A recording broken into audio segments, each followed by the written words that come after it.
Perfectionism is a mindset, a thought habit, often informed by your childhood and societal lessons. A belief that you are anything other than completely perfect and worthy of love exactly as you are. This thought habit can keep you chasing your proverbial tail, always trying to prove your worth to the world and to yourself, and can lead you to put off projects, goals, workouts, dreams, dates, because you fear deep inside that it'll all be for naught, that you won't do it perfectly, someone may criticize it or not like it. Why even try?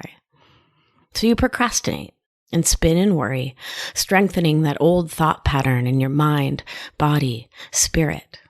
I used to be this way too, my love, and I've got some thoughts to share with you about how you can begin to shift your thinking, regulate your nervous system, and support your perfect inner child so you can begin to see the truth.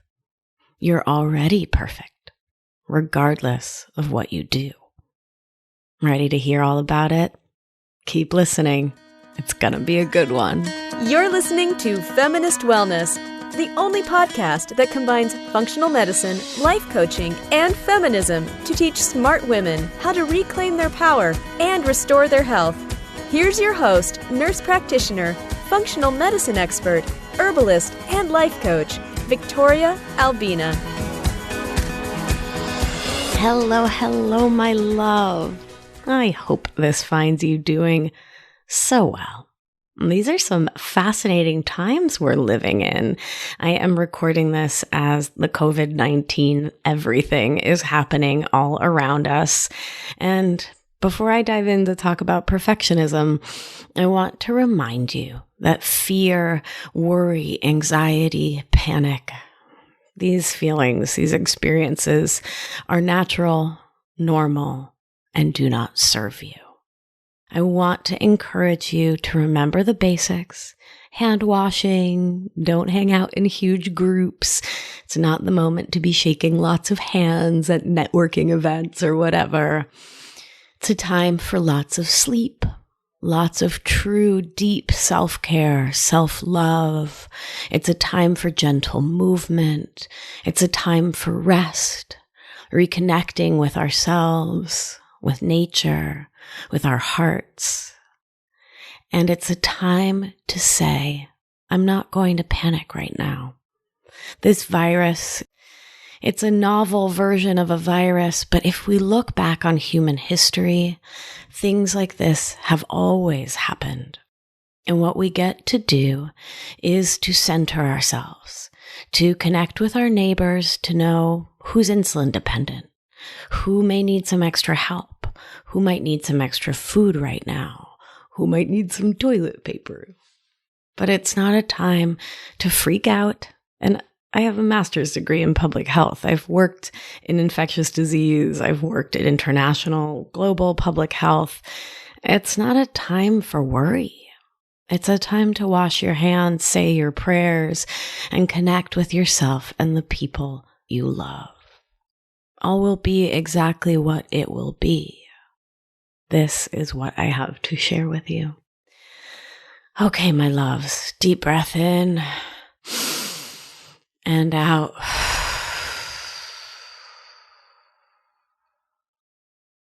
If you're listening to this episode before listening to last week's show on perfectionism, I'd like to invite you to pause, to go back and to download last week's show, and then to come on back here to listen to this one. So, last week, we dove into the details about how perfectionism can show up in our lives, how it holds us back, and where it may have come from. Today, after all of this exploration of what perfectionism feels like and can look like in our lives, let's talk about what we can do about it.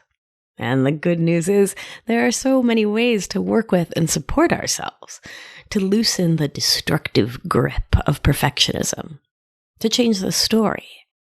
One of the first, and I feel most constructive steps in learning to shift yourself out of perfectionist thought habits is to learn to befriend your perfectionism. So befriending our perfectionism, and I literally mean like getting to know it, being its friend, holding hands, going to the movies. But this process of befriending allows us to see how our perfectionism has helped us to survive. It's so important to acknowledge it in preparing to loosen its grasp on us. And this friendly relationship gives you a path to talk to those perfectionist parts of yourself. First, though, of course, I would recommend you start with supporting your nervous system. If perfectionism has led you to feel safe in your life, then you want to make sure to get your body on board. My favorite ways to do this are grounding and orienting. 2 exercises I've talked about on the show before, and I've made you some presents because I love presents, which are downloadable recordings of my grounding and orienting exercises to have with you on your phone, to carry with you, to support yourself whenever you may feel activated, meaning that your nervous system is kicked into that sympathetic part, the old fight or flight. In short, orienting helps you to locate yourself in time and space and gives your brain an anchor for its machinations. Same too with grounding. Though for folks with a lot of trauma or more recent trauma, or if you've been working through your trauma and it feels really present, I would start with orienting. So you can head on over to victoriaalbina.com/orienting to download the orienting, /grounding to download the grounding. Easy peasy. I want to also say, just a little reminder, that if you start to do an exercise like grounding and feeling in your body doesn't feel safe or is inaccessible, a beautiful option is to focus on something outside yourself. So this has a similar effect. It helps your body calm because it gives your brain something to do. In my upcoming masterclass, which is starting in May of this year, we'll be doing a lot of these exercises. And one of my favorites is one I lovingly called Watch That Beast. So the gist of it is, when you're feeling activated, and you can recognize that your sympathetic nervous system is activated, if you feel anxious, nervous, revved up, if your brain is just spinning and you're worrying about something, or physiologically, if your heart rate's going faster, right, like a touch of anxiety or panic, if your hands get a little sweaty, if you're like, I can't think right now because my brain just won't let me, you may be in sympathetic activation. So here's how Watch That Beast goes. If you're a person with sight, find something that you can see. A squirrel, a dog, a plant, a tree outside your window, or a plant in your home, and begin to describe it to yourself in outstanding amounts of detail. For example, that squirrel is quite small. It has about 4 different shades, maybe 5 different shades of brown on it. Its little paws are so tiny and cute. It has little tufts of fur on its ears. Oh, look, it's smelling the ground. Oh, it found an acorn. It's now holding the acorn in both hands. It's smelling it. Is it licking it? What is that squirrel doing? And just focus on this external thing. A beast, a tree, a plastic bag floating by your window in the wind. Focus there until you feel your body calming down. Keep going. Keep breathing until you feel that calm, till you feel that exhale in a deep place of your spirit. Breathing out with a sigh helps your body to shift into parasympathetic, which is the rest and digest. So it's something you can try as well. Deep breath in and out. So Watch That Beast is a thing you can do if you're a sighted person. And if you're a person without sight, a blind person, you can do the same in your mind's eye if you've had vision before. Or a great thing to do would be to go with texture. And this works for mammals, sighted or unsighted mammals. It doesn't matter, but I just wanted to provide this option for more accessibility. So texture. So if there's a shag carpet or a really fluffy pillow or something embroidered or a pair of corduroy pants, feel it. Put your hands on it, touch it to your face, describe the texture, the weight, the heft of it in detail to yourself until you too feel yourself exhale in that deep way. Now, you may choose to orient or ground yourself if that feels safe. If that doesn't feel available at first blush, consider doing it for just a wee second. And I mean seconds here. The key to nervous system regulation work is titration, which means slowly adding more challenges and supports to your system with an encouraging, loving energy, never a pushing or shoving energy. Remember, my beauty, you can't heal hurt with more hurt. Right, my sweet one? So we don't push or shove ourselves in this family, but my goodness, do we encourage ourselves to try the things that maybe feel scary for just a second and giving yourself the chance to try it, to see if maybe it could work for your perfect self. Consider, for example, feeling into your toes or your ears if sinking fully into your body doesn't feel accessible. Slowly, gently, and with love, increase the amount of time and the depth of feeling you engage with. There is no rush here. Healing is on no time frame. Just be good to you, my darling. Listen in as best you can. So, back to befriending that brilliant gift of survival we know as perfectionism. And here I want to remind you, this thought habit is a gift from your child self.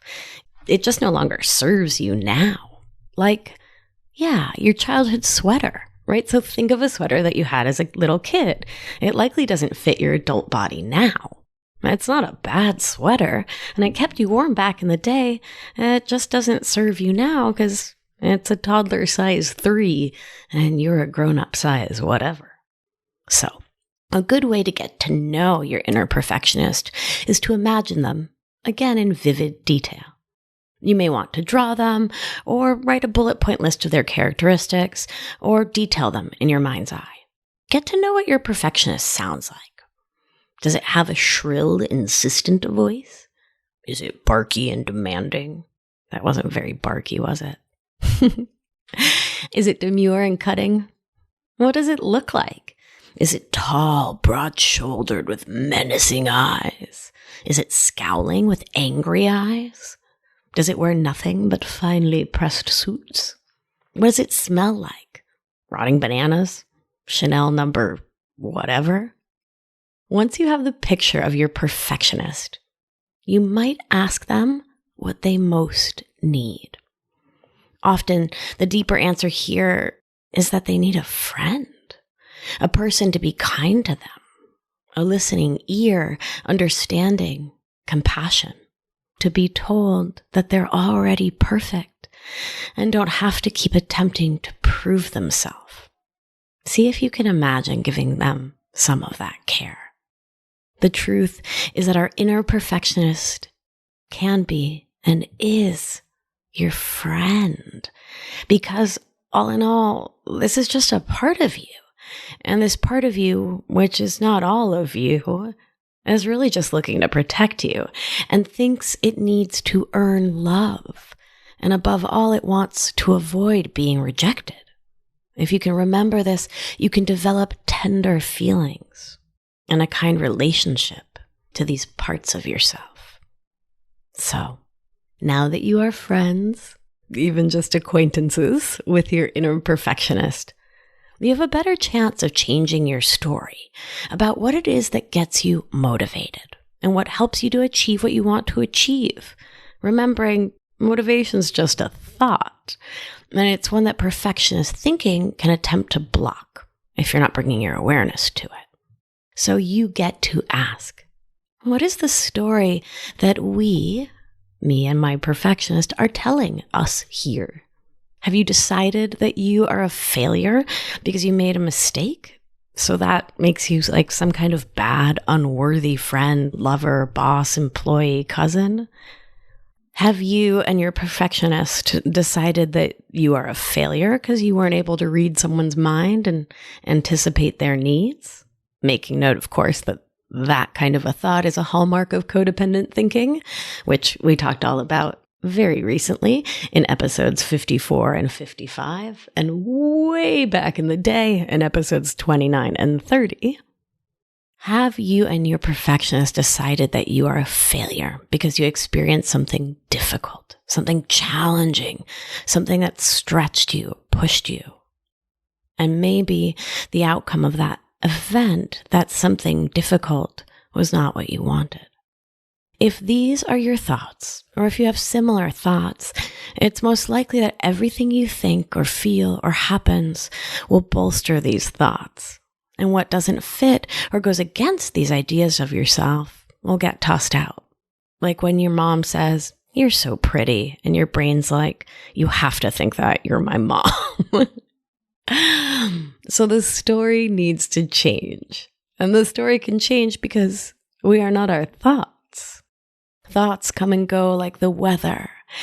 And just like we can easily let light, easy, simple thoughts go, through this work, we can let go of the thoughts that are emotionally heavy and create suffering. Those second arrow thoughts that you and I talked all about in episode 15. First, we need to change our experience of these stories as valid. This, of course, is not a one-time event. The challenges to our stories are ongoing because we are engaged in creating a new reality, a new relationship with ourselves. And we need new muscles to keep us in that new story, to keep us on the new track. Remembering, of course, that a belief, such as the belief that something is wrong with you, you mess everything up, you have to work harder, harder, harder, those are just old thoughts that you've thought again and again and again so often that your brain believes them as fact. And this is the work of defacting. That's just so not a word, but I'm going with it. Unfacting? What one sounds better? Defacting, unfacting? I like unfacting. Right. So we are unfacting here. Reminding your brain that just because you've thought it 1,000 times doesn't mean that it's a fact. And if the thought that you're thinking is that you are anything less than complete perfection, that's time to unfact that one.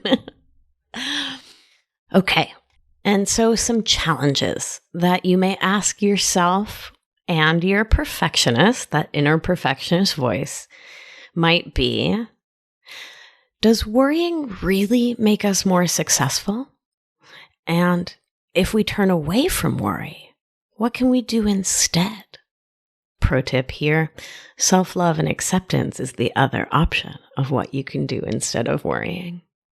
You might ask, what would it mean to feel good about something we've done? What would that feel like, look like? How can I celebrate myself and everything I've achieved? How would it feel in my body to do that? You may ask how you could learn to take a compliment.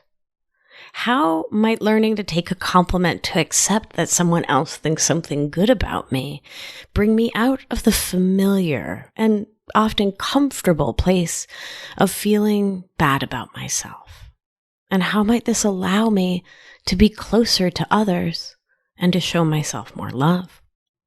What would it mean to not be good at everything, but rather to be really good at what I am good at and to honor and celebrate that? I'll share, for example, that I am a lousy pilot, having never tried it. I haven't the first idea of how to even turn on a plane. But I don't expect myself to be a phenomenal pilot, and I don't beat myself up for not being able to do it.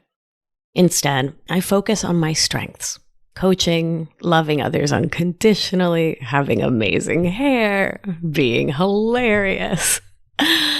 My Leoness is really shining in this new Virgo moon. Oh, my darling. As you ask these challenging questions, know that you are already in the process of reframing and reparenting yourself into greater love and understanding, and getting your perfect and possibly quite scared inner children on board with all of this change is so vital. Take a moment to connect with them anytime you feel those perfectionist thoughts coming up for yourself. When you meet those stories with love, that is the act of reparenting, and it's pure magic. Okay, now let's take a specific situation and apply some concrete steps to get our perfectionist self to relax and to stand down even a little bit. So, years ago, I was scheduled to speak at a conference, which is a thing I love to do. And this was the first time I was going to speak about a topic I felt passionate about, and I was really nervous. I did lots of prep for my talk. I checked and rechecked my notes, spent time preparing my exact look because, once again, a Leo.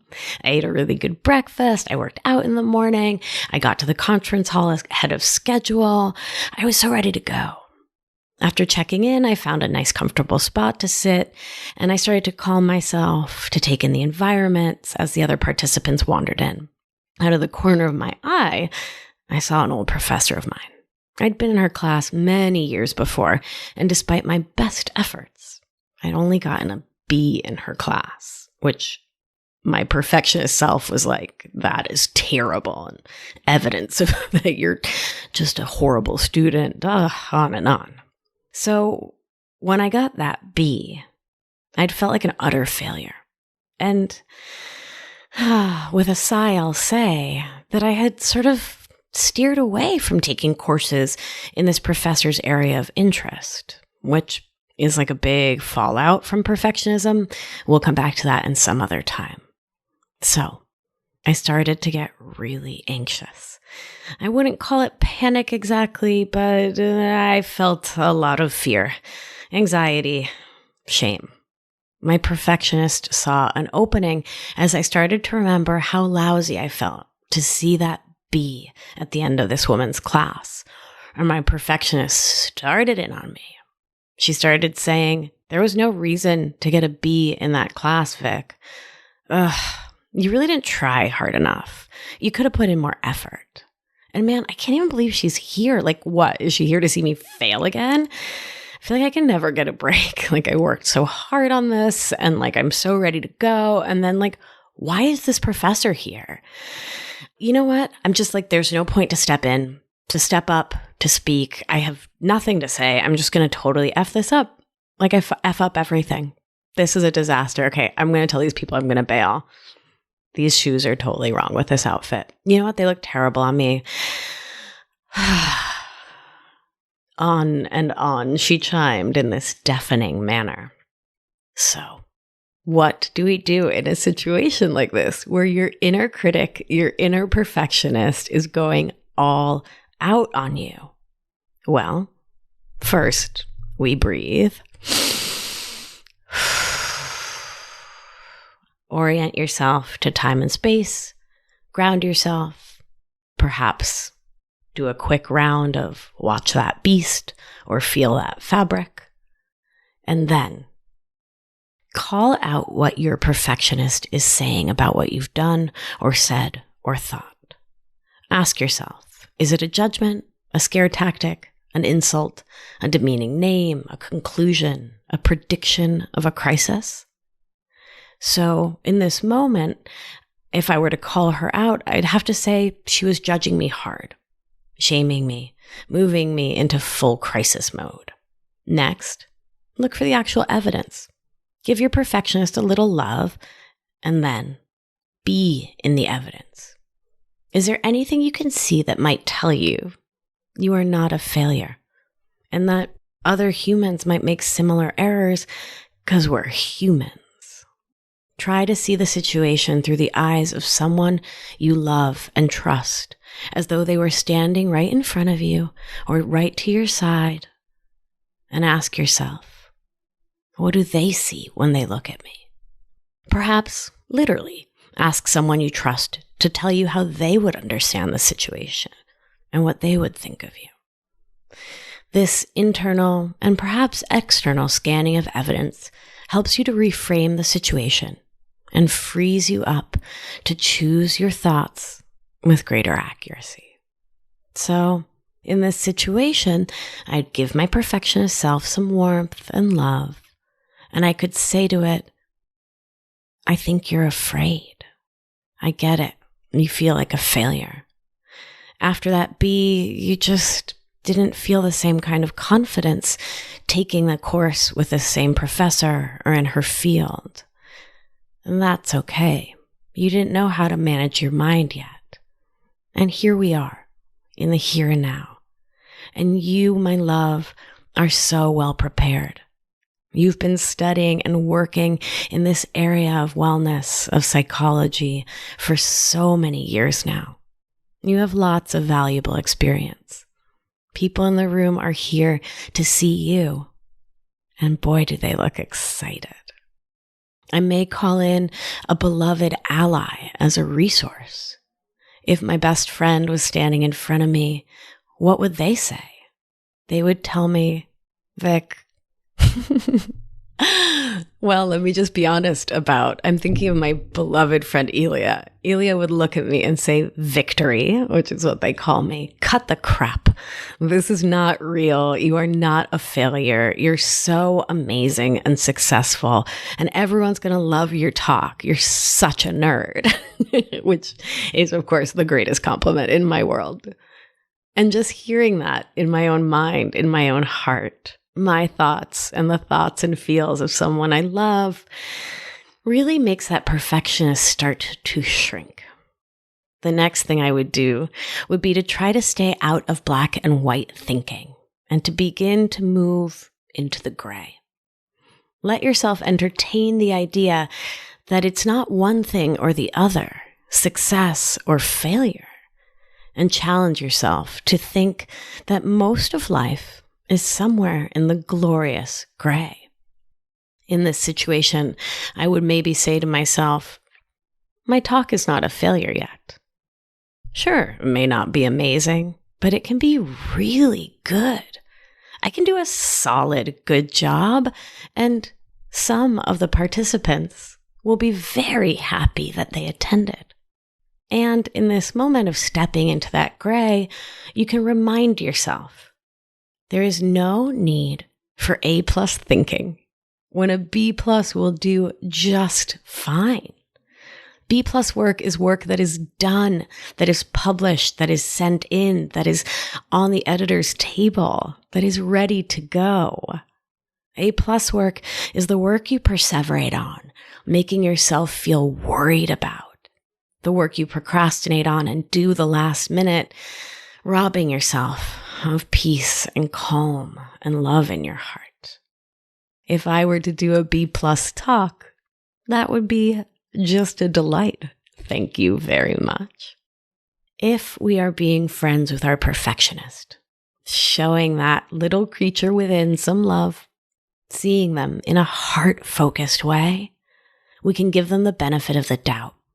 And therefore, we can say to ourselves that this part of our personality, this part of our psyche is trying to motivate us, but they haven't learned how to do it in a supportive and loving way. If your goal is to motivate you, what would a healthy, loving, kind, generous way to do so sound like? Remember, intense self-criticism and worry not only diminishes our self-esteem, it throws our bodies into disarray, elevating our heart rate, creating tension in our muscles and our gut, which spikes our adrenaline, which leads to our cortisol going up, which pumps the blood more and more to the heart and lungs, and not to the brain, which actually stops us from thinking clearly as we go into that well-worn path of sympathetic activation. Take some slow, deep breaths. Calm, center, ground yourself however you can. And when your perfectionist comes up, you get to keep asking yourself what the kind and considerate ways to help you reach your goal are. Instead of thinking about the end, think about what small, concrete step you can take next. Therefore, you can take courageous action and do the next right thing. This is especially important if your perfectionist is pushing down on you so hard that you become avoidant, worried, fearful, or start to procrastinate. So, in this moment, at this lecture, starting to really worry and freak out, I might say to my perfectionist, while breathing and grounding myself in the here and now, I know you want me to succeed. I know you want the best for me. I know you want me to be safe. And I need you to trust me that I am going to do the best I can. I'm going to look over my notes. I'm going to remember all my successes and how none of my failures have killed me yet. In fact, my failures are the things that have helped me to grow more than anything. I'm going to imagine myself, my inner children, and someone I love cheering me on. I appreciate all that you're trying to do for me to take care of me, and I want you to take a seat and watch me shine. This is how I talk to my perfectionist, as if they were a friend, but actually they are a friend. They're a part of me that loves me so much. And as often happens with dear friends, sometimes you have to call a hard no or say stop when they cross a boundary of yours. And you can also try to extend great compassion to them and thus to yourself. Remember, you cannot hate your perfectionism away. Shaking your little fist at it and saying, "Ugh, I wish I could just not be a perfectionist," is unlikely to make it go away. Instead, you can reassure this protector part of you that you're doing what you need to do, all is well, and that you'll get it done as best you can, and that is the true definition of perfect. Finally, I would like to invite you to consider taking tomorrow thinking out of your vocabulary. It's a framework that's super common amongst folks with perfectionist thinking, to procrastinate, to put off for tomorrow what's scary to do today, because you fear, often subconsciously, often deep inside, that you'll F it up. Someone will criticize it. Or worse of all, you'll criticize you for it. Remember, these mental scripts are rarely conscious.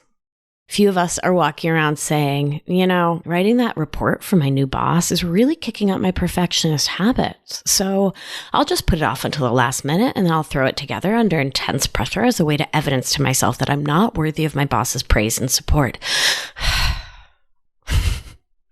We don't exactly do that.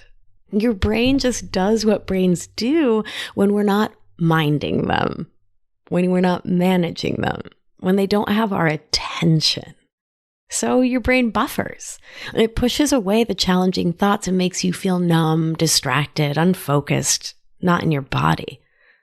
Again, the key here is to recognize and notice these thoughts and the feelings they create, your nervous system reactions to them, so you can acknowledge and befriend them and thus begin to shift them. Anytime you feel yourself putting something off, saying, "I'll do that tomorrow," with that slightly anxious or very anxious energy, I want to invite you to pause, to breathe, and to ask yourself, why? Why are you putting it off, my darling? If it's that your day is really well scheduled and you literally don't have time today, then that's fine. Just put it on your calendar and come on back to it. And if perfectionist thinking is part of your world, then that's not likely to be the real reason why. And that's okay. Dig a little deeper, talk to your inner children, your inner perfectionist, and start to get some clarity on your own thoughts. Show yourself your mind. Coach yourself so you can breathe and learn to manage your thinking, instead of letting that old cassette tape from your family, your culture, society impact you as perfectionist thinking for another day. Don't put off for tomorrow what you fear doing today. It doesn't serve you, you perfect and amazing human animal. Keep breathing, Keep practicing these simple tools. Remember, your thoughts create your feelings. And if you're finding yourself in thoughts like, I'm going to F this up, I never do things right, oh gosh, she's not going to like this, right? Someone's going to criticize or judge me. It's just an old habit. It's just perfectionism. And that's okay, my beauty. You are so wildly capable of healing and of change. Okay. That's it from me today, my loves. I have a few things to share with you. I am still taking just a few one-on-one coaching clients until my beautiful and amazing masterclass launches the first week of May. So if you are interested in getting into the masterclass, getting more information, drop us an email, podcast@victoriaalbina.com. I'm going to keep that group really small and it's already about halfway full. So if you're interested, be sure to be in touch because I really want to make sure you get the info and that you can join us. I'm also giving away presents. I love presents. So we just had the 1-year anniversary of the show. This is episode 57, and it's so exciting. It's really just a delight. And so I made some sets of my organic essential oil rollers. There's one called Easy Now, which is really calming, centering, grounding. It also helps me if I'm restless and can't sleep. I also use it a lot on like airplanes or other places where I could just use a little extra help to unwind. The other one's called Rise and Shine, and it's lots of really bright, like citrusy notes. They both just smell really good, so you can just use them as perfume beyond their medicinal supportive qualities. And I'm giving away 4 sets for free on the house to 4 amazing listeners who head on over to Apple Podcasts, subscribe, rate, and review the show, and send me a screenshot of your review. When you send me that screenshot, that will get you 1 entry into the drawing to win the rollers. And if you share it on your social media, Instagram, Facebook, whatever, and tag me, that will get you a 2nd entry. Very exciting. And I'll be announcing the winners very, very soon in next week's show, as a matter of fact. So, my beauties, so much good stuff going on. So much beautiful healing.